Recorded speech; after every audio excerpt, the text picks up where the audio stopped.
Il faut sauver le soldat Tidjane Thiam. Ici, le sujet que nous allons vous lire, c'est connu de tous, mais nous nous sommes beaucoup inspirés des écritures de notre frère Doumbia Yacouba pour pouvoir aller plus vite. Et donc, ce que nous allons faire ici, on va vous faire écouter la vidéo que tout le monde connaît déjà. Et après cela, on va donc porter notre analyse. Bonjour. Comme vous le savez, en tant que président du PDCI RDA, je suis candidat à l'élection présidentielle de Côte d'Ivoire en 2025. Nous avons donc effectué ce matin, en compagnie de mes conseils, une démarche importante dans ce processus et qui était dans le calendrier de mon programme et de mon action, qui est prévu de longue date, qui a consisté à aller déposer ma demande donc de libération de la nationalité française, qui me permettra d'être exclusivement de nationalité ivoirienne au moment de l'élection, ce qui est une condition d'éligibilité. Donc je renouvelle ici mon engagement à œuvrer pour un véritable changement en Côte d'Ivoire, pour que les conditions de vie des Ivoiriennes et des Ivoiriens s'améliorent. C'est cela notre combat, et la démarche de ce matin s'inscrit dans ce cadre. Comme je dis, prévu de longue date, c'est une formalité administrative, et la lutte et le combat continuent. Vous avez tous entendu. Je n'ai pas fait de commentaires. Maintenant, je vais relire la même vidéo et je vais placer la vidéo dans son contexte, expliquer. Et lorsque ce que j'aurais dit est faux, vous m'arrêtez et vous dites là, tu as menti. On reprend la vidéo. D'abord, la vidéo date de quand? En tout cas, nous ne sommes pas des magiciens. La vidéo date du 7 février 2025. Écoutez très bien ce que je vais vous dire. Les éléments sont très importants. Qui peut me dire que lui, il a vu cette vidéo avant hier 7 février 2025? Personne sur la planète Terre. Donc, la vidéo date du 7 février 2025. Et pourquoi cette vidéo a été faite le 7 février 2025? Parce que pratiquement une semaine à 10 jours auparavant, sur la chaîne de télévision NCI 360, en tout cas pour tous ceux qui sont des observateurs politiques et qui connaissent comment les choses évoluent, ce n'était jamais un secret pour nous autres, on l'a toujours dit, que Tidjane Thiam a toujours la double nationalité. Je le disais à qui voulait l'entendre aussi, qu'il suffit de regarder sa page Wikipédia, et bien de fois. Mais lorsque Arthur Banga, sur la chaîne de forte audience, évoque les faits sans équivoque, sans doute, ça sonne dans la tête de beaucoup de personnes comme quelque chose de nouveau. Et donc le PDCI, pris dans une spirale de panique, réunit les communicants de Tidjane Thiam, ils leur disent, voilà ce qu'on voulait cacher aux Ivoiriens. On ne peut plus, parce que même sur les chaînes de télé, tout le monde a entendu et tout le monde voit aujourd'hui. On ne peut plus se cacher. Qu'est-ce qu'on fait? Et donc la vidéo que vous venez d'écouter a été réalisée dans la précipitation. Et cette précipitation, ils ont dit, nous ne pouvons plus garder ce flou. Il faut que nous fassions une déclaration. Et Tidjane Thiam sort le 7 février 2025 et il nous fait cette déclaration. Écoutons maintenant la déclaration. Essayons d'analyser dans sa conjugaison les temps qu'il utilise et les mots qu'il utilise. Et vous allez comprendre beaucoup de choses. Bonjour. Comme vous le savez... Bonjour. Bonjour. Quelqu'un qui aspire à être le dirigeant d'un peuple. On a l'impression que Tidjane Thiam parle à n'importe qui. Bonjour. Un homme qui veut diriger un peuple respecte ce peuple. D'abord, la première question qu'on va lui poser, c'est à qui Tidjane Thiam dit bonjour? Bonjour. Non. Un homme qui veut diriger un peuple dit bonjour mes chers compatriotes, bonjour chers Ivoiriens, bonjour chères Ivoiriennes. D'abord, son expression est teintée de condescendance, d'arrogance, comme s'il venait parler à n'importe qui. Mais l'objet caché derrière, c'est qu'il veut minimiser l'affaire. C'est-à-dire que pour lui, c'est quelque chose qui n'a pas d'importance et donc les Ivoiriens devraient fouler ça aux pieds. Alors que le monsieur qui vous parle vient de nous trahir, vient de trahir ses propres militants et vient de trahir parce qu'il a envoyé des gens pour dire des vérités, pour dire des choses qui n'étaient pas vraies. Et donc, monsieur Tidiane Thiam, je suis très désolé de le dire, mais vous êtes très impoli. Je mets mes mots. Vous êtes extrêmement impoli. Bonjour. Ça, on jette ça à la figure. C'est la première chose que j'ai retenue. Et en tant que président du PDCI RDA, je suis candidat à l'élection présidentielle de Côte d'Ivoire en 2025. Et donc, parce que lui, Tidiane Thiam, veut être candidat à l'élection d'octobre 2025, ok? Nous avons donc effectué ce matin en compagnie... Nous avons donc effectué ce matin. Nous avons donc effectué ce matin. Quel matin? Le matin du 7 février 2025. Ce matin. Je suis sûr que tout le monde a fait les cours de grammaire au CE1. Montons son pronom possessif. Ce matin. Il n'a pas dit hier matin. Il n'a pas dit le matin de l'été ou même de l'hiver de 2024. Parce que les partisans de Tidiane Thiam veulent nous mentir pour nous amener dans un nouveau mensonge. Non, c'est depuis l'été. C'est faux. C'est depuis ce matin du 7 février 2024. Ça y est, là, il a dit. En compagnie de mes conseils. Je suis là en compagnie de mes conseils.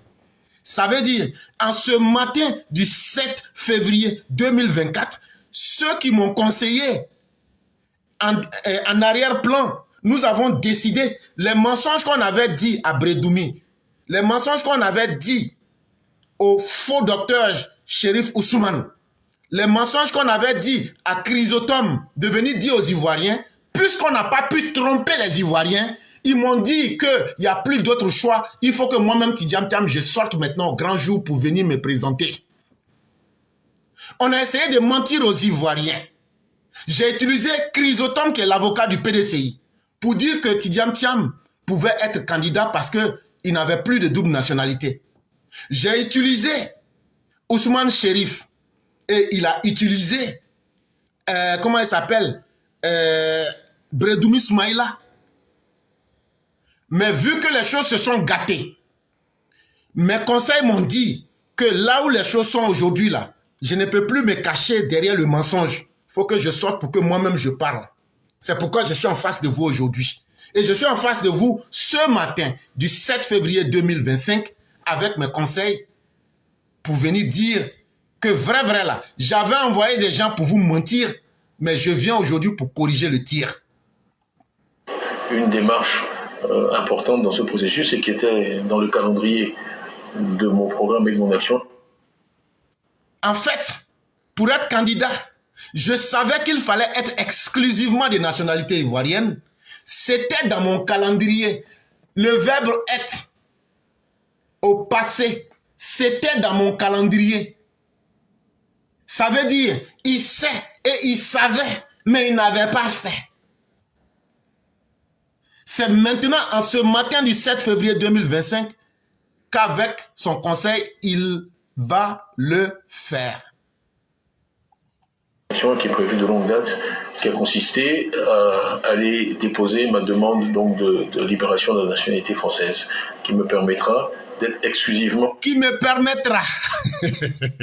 Et donc, quand je vais déposer, ça va donc me permettre à l'avenir, que ce soit proche ou lointain, c'est là maintenant ce que j'avais prévu, que je n'avais pas fait. Et puis maintenant, quand on m'a coincé, je suis sorti le 7 février 2025 pour faire là. Quand je vais déposer, alors là, ça va maintenant me permettre. Ça me permettra. Ça, c'est le futur qui est utilisé.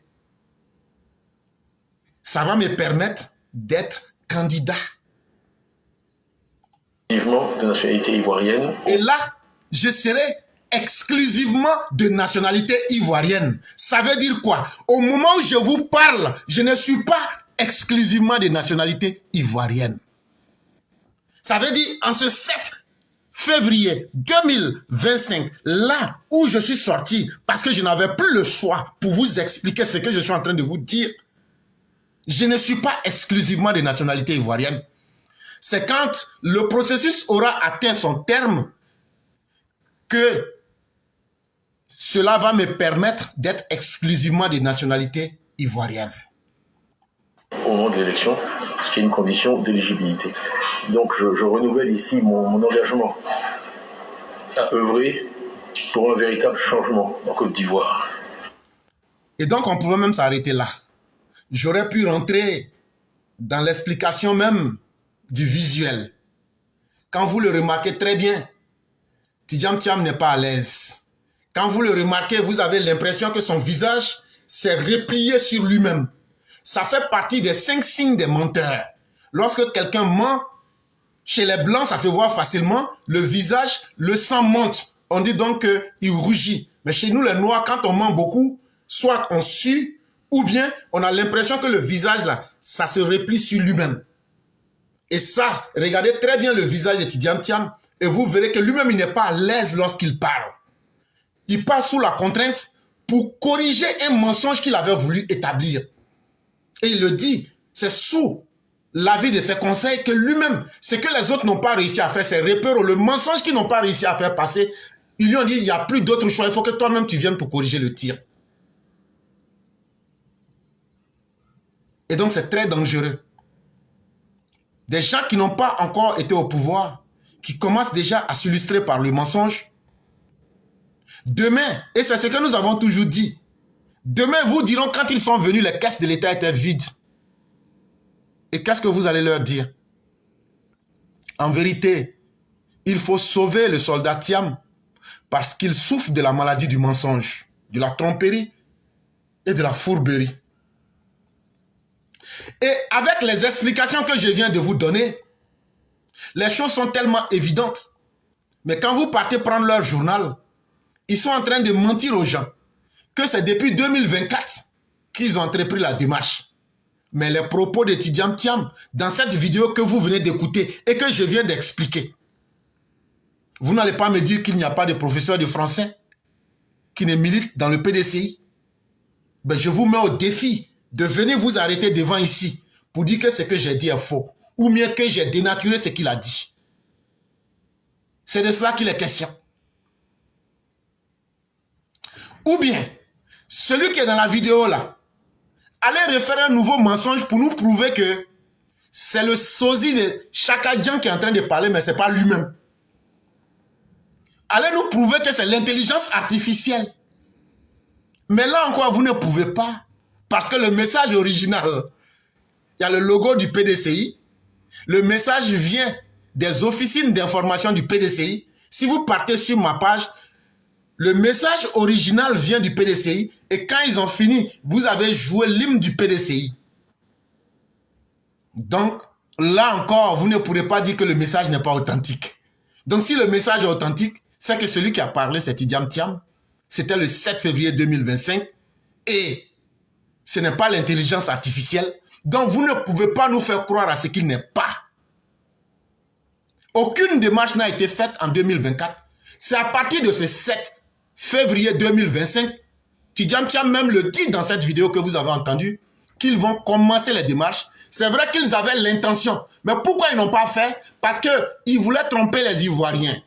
Si les Ivoiriens n'avaient pas été vigilants, ils allaient profiter pour venir à la tête de la Côte d'Ivoire et avoir la double nationalité et violer la Constitution et demain là se foutre des Ivoiriens. Mais comme les Ivoiriens étaient suffisamment attentifs et qu'il a été pris la main dans le sac, n'ayant plus d'autre choix, il faut qu'il sorte maintenant pour venir reconnaître le forfait. Et donc, tous les repéros qui tentaient de sauver le soldat Tidjam Thiam Chaka Dian, dans tous les cas de figure, vous avez une leçon qui vous est donnée. C'est que vous trouverez en face de vous des hommes et des femmes très déterminés à mettre votre mensonge à nu. C'est que le mensonge ne sera plus une marchandise politique. Dans cet événement-là, la première chose qu'il faut retenir, c'est que pendant de trop nombreuses années, on avait pensé que la politique rimait avec le mensonge, la tromperie du peuple. Mais quand on vous dit que les époques ont changé et que 2024, 2025, c'est pas 2020, et que 2020, c'est pas 1960, et que 2024, c'est pas 1990, où on pouvait mentir aux gens et puis ça allait passer là. Voilà une première occasion de démontrer que tous ceux qui veulent utiliser le mensonge, la tromperie, aujourd'hui, tous les instruments sont là et nous sommes suffisamment intellectuels pour vous mettre à nu. Et Tidiane Thiam vient de l'apprendre à ses dépens. Donc, tous ces petits menus fretins, tous ces petits messieurs qui pensaient qu'eux allaient avoir un destin politique en se transformant en des menteurs et en devenant des caisses de résonance du mensonge. Je parle de Brédoumi Soumaïla Traoré. Je parle de Blessy Chrysotome. Je parle d'Augustin Thiam. Je parle d'Oufoué, de Dia Félix Oufoué. Je parle de Yves Esso Essis. Je parle de Ousmane Chérif. Si vous vous souvenez bien, à chacune de ces personnes, je leur ai donné le résultat qu'il fallait. J'ai démonté Esso Essis, vous pouvez vous en souvenir. Ousmane Chérif était le dernier. Dia Oufoué, il y a bien longtemps. Augustin Thiam, je l'ai fait hier, je l'ai fait aujourd'hui. Chrysotome, lorsqu'ils sont partis à l'Assemblée nationale pour mentir, je l'ai démonté. Brédoumi Soumaïla, vous savez ce que j'ai fait sur lui. Parce que quand tu parles, il faut parler de ce que tu as fait. Et l'histoire et le monde est là pour témoigner. Et donc si on a pu démonter chacune de ces personnes une à une, et qu'elles n'ont jamais été capables de sortir, c'est parce qu'elles savent qu'elles avaient le faux. C'est parce qu'elles savent qu'elles étaient en train de faire la politique, selon elles, d'une autre manière, mais en trompant les Ivoiriens. Aujourd'hui, tout le monde est convaincu en Côte d'Ivoire que Chaka Dia a envoyé des gens pour mentir aux Ivoiriens. Et ces gens qu'il a envoyés là, ils s'appellent Soumaïla Brédoumi Traoré. Il s'appelle Blessy Chrysotome. Il s'appelle Augustin Thiam. Il s'appelle Dia Oufoué. Il s'appelle Yves Esso Essis. Il s'appelle Chérif Ousmane. Maintenant, ces personnes-là, est-ce que vous pouvez encore les croire? Et celui qui a envoyé ces personnes, est-ce que vous pouvez leur faire confiance? En vérité, si on était dans un parti sérieux, Tidiane Thiam ne peut plus être le candidat du PDCI. Mais comme ils ont condamné leur destin à la haine, comme ils ont condamné leur destin au mensonge, c'est ce que nous avons dit à Tidiane Thiam. Que ceux qu'il a pris pour s'entourer là, ils ont des agendas et des objectifs que lui-même Tidiane Thiam ne maîtrise pas. Quand tu prends un monsieur comme Brédoumi Soumaïla, Blessy Chrysotome, ils connaissent très bien le PDCI. Au même titre que Dia Oufoué, ils connaissent bien le PDCI. Ils connaissent bien le fonctionnement de la politique mieux que Tidiane Thiam. Vous pensez que ceux-là vont venir suivre Tidiane Thiam, quelqu'un qui ne connaît pas la politique, un novice, un néophyte, et puis être en dernier plan, être dans un schéma où eux vont perdre. En réalité, ils sont en train d'utiliser Tidiane Thiam pour atteindre leurs objectifs. Et c'est là que Tidiane Thiam va se faire utiliser comme un cuidin et puis ils vont le cracher. Maintenant, pour des jeunes désœuvrés comme Ousmane Chérif, pour des jeunes désœuvrés comme, je vais dire, Blessy, comment je vais l'appeler, Yves Esso Essis, c'est totalement normal. Eux ne sont rien. Eux ne sont que des enfants des collecteurs des aumônes, des sacrifices de la République. En suivant Tidiane Thiam, eux ils rêvent à un destin de grandeur. C'est à travers Tidiane Thiam que eux vont devenir grands. Donc, eux n'ont d'autre choix que de crier fort le mensonge sans se soucier des conséquences que cela peut produire sur leur personne et sur leur parti. Sinon, si nous sommes dans un parti sérieux, totalement, on devrait dire à Tidiane Thiam, la bourde est trop grosse, vous ne pouvez plus tenir parce que ce que vous avez fait est suffisamment grave. Mais si le RHDP et les communicants du RHDP savent utiliser cette erreur politique, Tidiane Thiam ne pourra plus décoller politiquement. Il faut que cela soit exploité à fond pour montrer que Tidiane Thiam n'est pas un homme sérieux. Quelqu'un qui peut mentir au PDCI, quelqu'un qui peut mentir à ses militants, quelqu'un qui peut prendre des gens comme Brédoumi Soumaïla, les Blessy Chrysotome, Dia Oufoué, Ousmane, ou bien les Yves Esso Essis et bien d'autres pour venir mentir aux gens. Qu'est-ce qui prouve que demain, il ne va pas aller prendre des gens pour venir faire saigner la Côte d'Ivoire? Parce que tout ce qu'on expérimente là, je vais vous démontrer que le mensonge là, personne n'est menteur. Mais au fur et à mesure qu'on s'engage dans le dans le mensonge, on finit par se professionnaliser. Qu'est-ce qui prouve que demain, et ça je l'ai déjà dit dans une vidéo, aujourd'hui là, il y a un piège dans le cas Tidiane Thiam. C'est qu'une fois qu'il sera à la tête du pays là, c'est pas avec les Ivoiriens qu'il va diriger ce pays. Donc ce sont des mercenaires, des groupes, des consortiums, des multinationales. C'est eux qui ont envoyé Tidiane Thiam et il leur a fait la promesse qu'il va leur livrer la Côte d'Ivoire sur un plateau d'or. Mais lui, il doit être président pour se protéger, pour ne pas aller en prison. Et donc, dans cette façon-là, lui, il va utiliser la Côte d'Ivoire comme une échelle pour grimper et atteindre ses objectifs et abandonner les Ivoiriens au bas de l'échelle. Et puis maintenant, la Côte d'Ivoire, il s'en fiche. Et dans un premier temps, il a trouvé des gens qui se disent Ivoiriens, qui l'ont aidé dans ce travail. Mais quand il va réussir à être président de la République, est-ce qu'il ne va pas se foutre de toutes ces personnes? C'est parce que vous l'avez aidé à faire de la corruption pour prendre la tête du PDCI.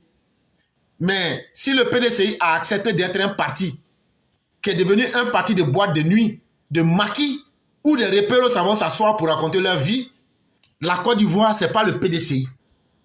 Et c'est pourquoi on lui a montré que les Ivoiriens qui vont venir diriger là, il ne peut pas mentir ou même il ne peut pas envoyer des menteurs vers nous et puis on va s'asseoir pour le regarder. Donc quand on regarde aujourd'hui, tous ceux-là que je viens de citer qui ont menti, quel sera leur avenir? Et quel sera surtout l'avenir de celui qui a envoyé les personnes pour mentir? Parce que ici, le mensonge, il faut se demander pourquoi les gens mentent. Ce qu'il faut savoir, c'est que le mensonge là, quand ton enfant naît là, il ne naît pas avec la mention menteur. Le mensonge, c'est quelque chose, c'est un comportement qui s'apprend. Le mensonge là, c'est un comportement là. Quand tu nais en société là, tu apprends à mentir.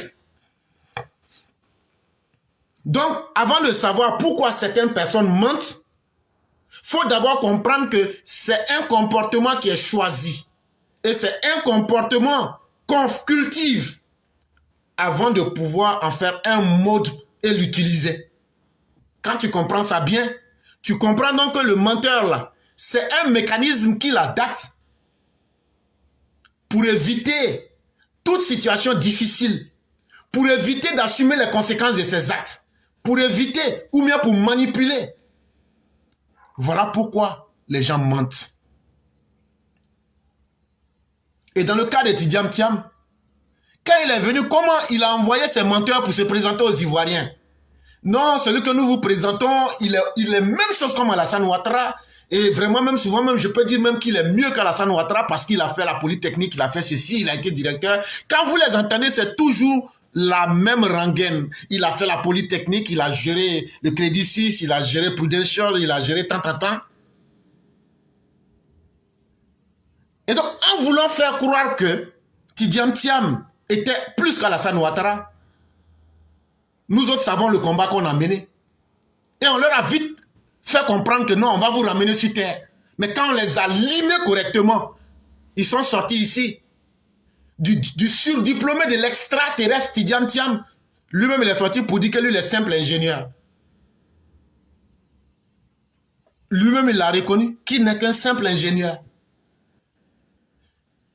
Et donc, d'abord même sur l'image de Tidiane Thiam, les gens ont menti.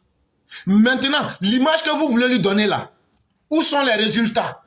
Tout ce que vous voudrez dire de lui, où sont les résultats? Zéro à la base. Donc, c'est de la tromperie. C'est de la fraude sur l'étiquette d'un produit. C'est comme par exemple, je vais vous vendre du beurre, mais je mets du beurre. Pardon, je mets du savon et je mets l'emballage de beurre dessus. On appelle ça fraude à l'étiquette. Vous êtes en train de nous vendre un faux produit qui nous est décrit sous une fausse identité. Et donc là, si tu payes quelque chose qu'on t'a présenté comme du beurre, alors que c'est du savon qui est dedans, et puis ils ont pris emballage de beurre pour mettre dessus, est-ce que tu pourras manger savon là? ça veut dire que la marchandise que tu as payée là, ça ne va pas jouer son rôle. Parce que le beurre ne peut être mis que dans du pain. Tu ne peux pas prendre comme cet emballage là. Et comme moi j'ai payé ça comme ça là, quand je vais mettre dans mon pain là, ça va être forcément du beurre. Ça ne peut pas être comme ça. Ça sera savon. Et c'est à ce gros mensonge qu'ils avaient voulu jouer. Et on les a vite ramenés sur terre pour dire, d'abord Alassane Ouattara a un doctorat. Votre Tidiane Thiam n'a pas de doctorat. De deux, votre Tidiane Thiam, il ne suffit pas de proclamer qu'il a été ceci, cela. Quels sont les résultats à la clé? Zéro. Et en réalité, il n'est pas ce que vous proclamiez. Et lui-même, il est sorti pour le reconnaître. Deuxième mensonge. Deuxième mensonge. Chaka Dian sort pour nous dire, il n'a pas eu peur de Dieu. Il n'a pas eu peur de sa propre conscience. À la mosquée du plateau, que c'est lui qui allait chercher l'argent pour venir terminer la mosquée du plateau et que c'est lui qui a fait les finissages avec sa main. Ceux qui se souviennent s'en souviendront. Un troisième mensonge, il nous dit que lorsque lui il était petit, que lorsque lui et puis Félix Houphouët-Boigny quittaient Abidjan pour aller à Yamoussoukro, que dans chacun des villages là, dans chaque village, Houphouët s'arrête et puis il boit bandit et puis ils s'en vont. Quand on demande aux proches de Félix Houphouët-Boigny, ils vous disent Félix Houphouët-Boigny n'avait pas de contact avec l'alcool. Mais en toile de fond, qu'est-ce qu'il veut nous présenter? Que Félix Houphouët-Boigny était un alcoolique. Je vais encore plus loin. Quelqu'un qui veut diriger les Ivoiriens, si lui-même il est en Côte d'Ivoire aujourd'hui, c'est à travers Félix Houphouët-Boigny. S'il salit l'image de cette personne, posez-vous beaucoup de questions. Mais mieux, au-delà même de Félix Houphouët-Boigny, grâce à qui ils sont venus en Côte d'Ivoire, il s'attaque à son propre père, Amadou Thiam. Dans une lettre qu'il a eu à écrire avec son frère, Augustin Thiam, ils disent que leur papa, là, qu'il a commis l'adultère pour donner naissance à leur sœur Anna Rose Thiam. Quelqu'un qui ne peut pas respecter la mémoire de ses propres pères, est-ce que celui-là pourra respecter la mémoire du père des autres? Il y a trop de signes qui sont en Chaka Dian qui prouvent que c'est quelqu'un qui n'est pas sérieux. C'est quelqu'un de très dangereux. On le dit, les gens pensent qu'on s'amuse. Mais avec des vérités qui sortent aujourd'hui, il y a plus d'une personne qui va s'asseoir pour dire on a beaucoup entendu beaucoup de choses, mais on commence à voir beaucoup. Quelqu'un qui vous ment sur son identité. Quelqu'un qui met son père dans la boue. Quelqu'un qui salit l'image de son soi-disant grand-père qui a fait qu'eux soient en Côte d'Ivoire. Celui-là peut-il respecter les Ivoiriens? Quelqu'un qui va s'arrêter devant Dieu pour dire je suis devant ta mosquée et qui ment. Celui-là peut-il... Quelqu'un qui n'a pas peur de mentir devant Dieu, peut-il ne pas mentir devant les hommes? Peut-il respecter les hommes? En fait, pour vous simplifier l'histoire là, Chaka Dian est prêt à tout pour être devant les Ivoiriens, pour être à la tête de la Côte d'Ivoire. Et quand je dis qu'il est prêt à tout, ça veut dire qu'il ne se donne pas de limites. Quelqu'un qui ne se donne pas de limites pour avoir quelque chose là, quand il aura cette chose là, est-ce qu'il va se mettre des limites pour gérer cette chose? Posez-vous bien cette question.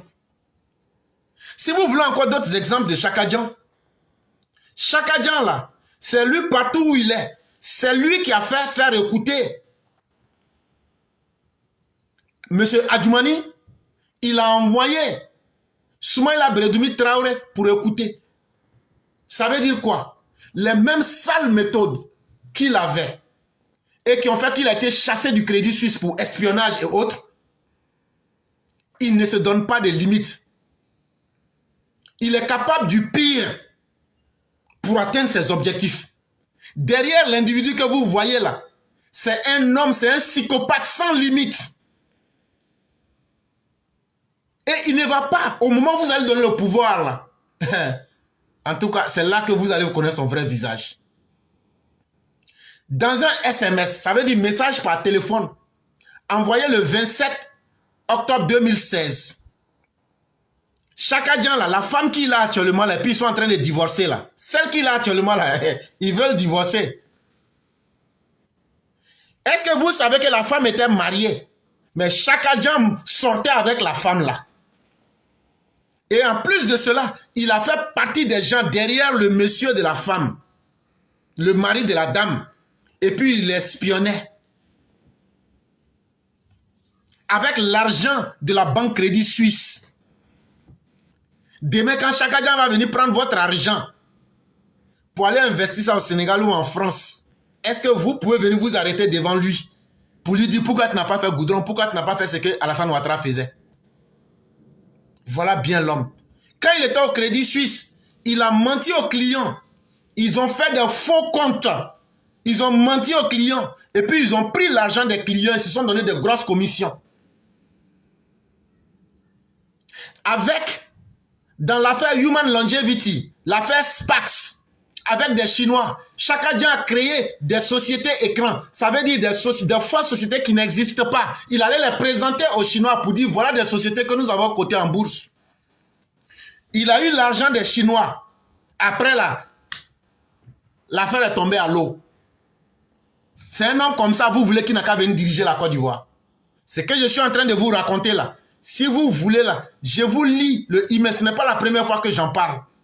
Mais, comme on est dans un monde où il y a des gens qui vont dire ce que tu dis n'est pas vrai là, je vais mettre le lien ici.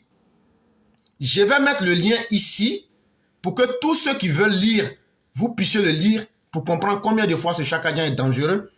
Je mets le lien parce que c'est un peu long, mais je l'ai déjà fait dans une émission bien antérieure. Et donc, je vous ai mis le lien plusieurs fois. Vous partez là-bas, vous allez voir comment il a rendu la vie impossible à ce monsieur. Il sortait avec la femme. Il envoyait des gens jusqu'à pour aller dans l'affaire qu'on appelle le HK Ops, c'est-à-dire l'observation du Hong Kong.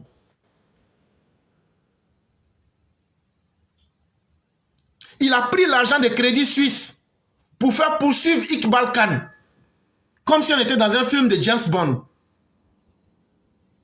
Parce qu'il voulait cacher ses mauvaises actions.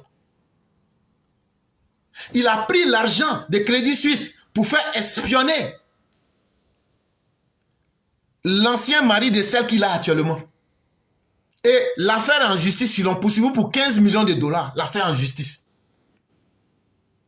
Et dans l'affaire, tout a été prouvé que c'est Tidiane Thiam lui-même qui pilotait les opérations de surveillance contre le monsieur.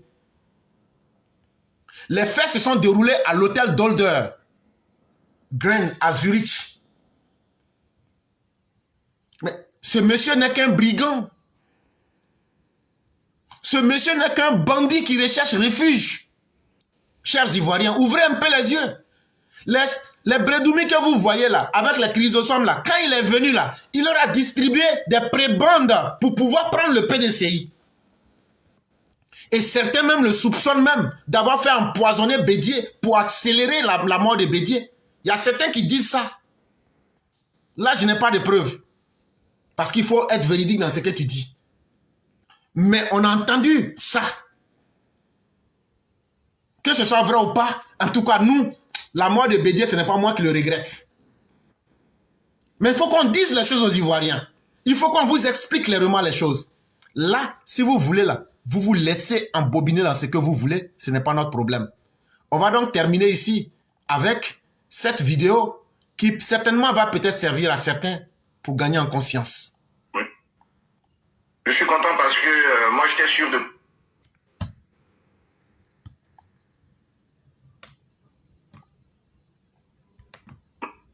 Oui.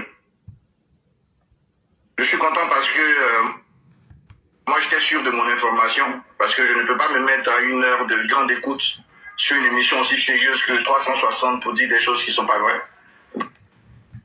Donc j'étais à 200% sûr de mon information, parce que j'avais, comme je l'ai dit, je ne pouvais pas citer mes sources. Mais depuis ceux qui me suivent sur Twitter, depuis 1 ou 2 mois, j'ai commencé à mettre déjà quelques allusions, voilà. Et je ne pourrais pas le dire directement parce que ça allait exposer les gens qui me parlent.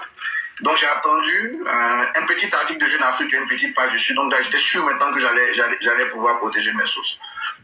Je suis content aujourd'hui parce que ça montre que on fait quand même un petit travail de recherche et puis de franchise aux Ivoiriens. Moi, la deuxième chose qui me choque un peu, c'est tout le mensonge de certains responsables politiques. Quand j'ai vu Brentoumi, on a vu Maître Blessy, donc tout l'appareil du PDC est en train de mentir comme ça aux Ivoiriens, des gens qui viennent nous diriger qui mentent. Ça, c'est dangereux. Je pense que c'est tout ça qui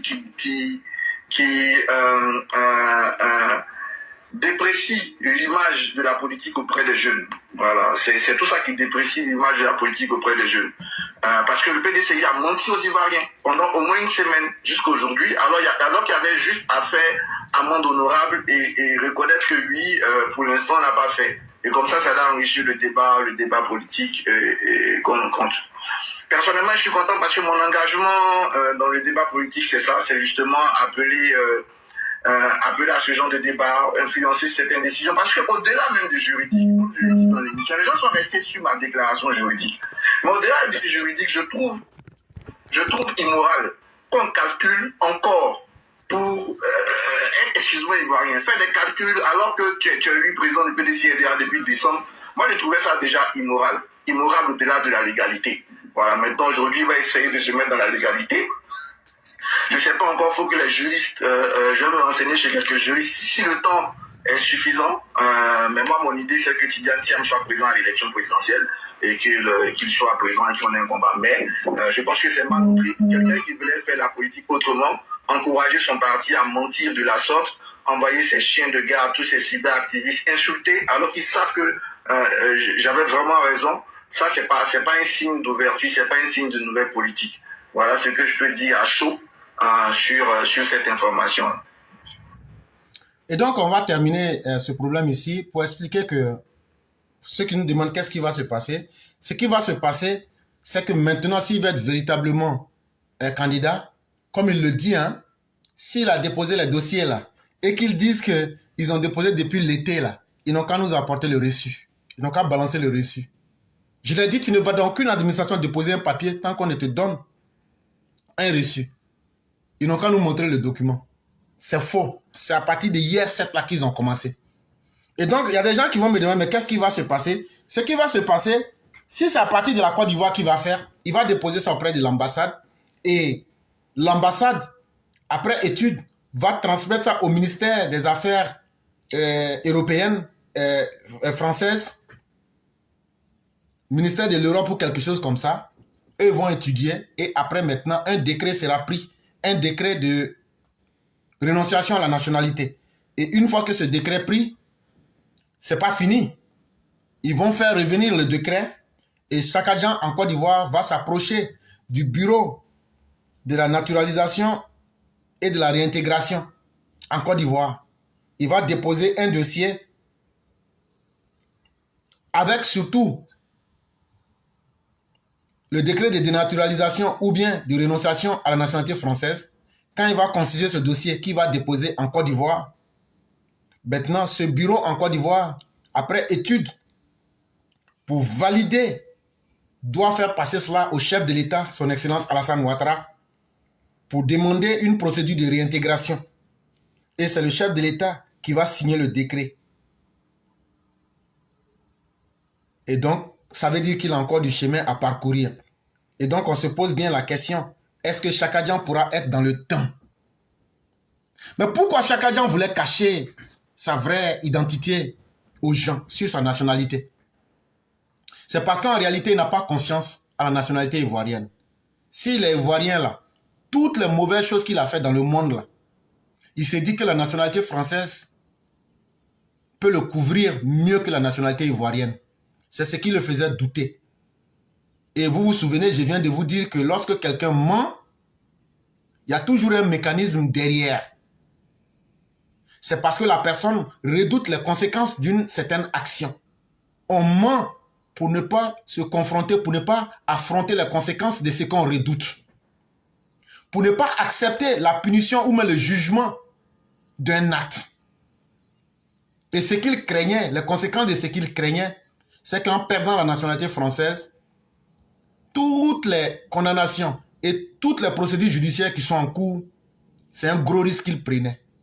Et donc, entre le risque de perdre sa nationalité française et le risque de ne pas être ivoirien, il avait donc choisi un chemin de vouloir mentir aux Ivoiriens sur sa nationalité et donc de vouloir tromper les Ivoiriens, de faire de la fraude sur sa nationalité en ne disant pas la vérité aux gens et en ne suivant pas la procédure. Et ce n'était pas normal, il fallait le contraindre à dire la vérité aux uns aux autres.